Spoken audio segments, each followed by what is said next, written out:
Hi అండి, ఈరోజు ములక్కాడ గుడ్డు రెసిపీతో మీ ముందుకైతే వచ్చేసాను. ముందుగా బాండి పెట్టుకొని ఆయిల్ వేసేసుకోండి. తర్వాత ఒక లవంగం, శనగపప్పు, మినపప్పు, జీలకర్ర, ఆవాలు, 3 ఎండుమిర్చి వేసి వేగనించుకోవాలి. తర్వాత పచ్చిమిర్చి, ఆనియన్స్, ములక్కాడ వేసి అందులో ఒక విషయం గుర్తుపెట్టుకోవాలండి, ఇవి తొందరగా ఉడకాలంటే ఉప్పు వేసి వేయించుకోవాలన్నమాట.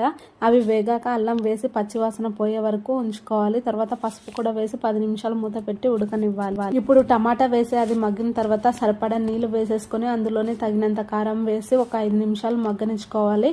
ఇప్పుడు కరివేపాకు లాస్ట్లో వేసి, కరివేపాకు ఫ్లేవర్ అనేది బాగుంటుందన్నమాట.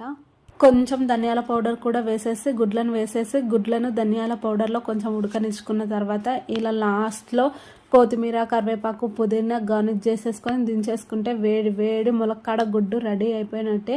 ఈ విధంగా ఒకసారి ట్రై చేయండి, సూపర్ టేస్టీగా ఉంటుంది. అలాగే మన యూట్యూబ్ ఛానల్ని కూడా సపోర్ట్ చేసి సబ్స్క్రైబ్ చేసుకుందరూ. ఉంటాను.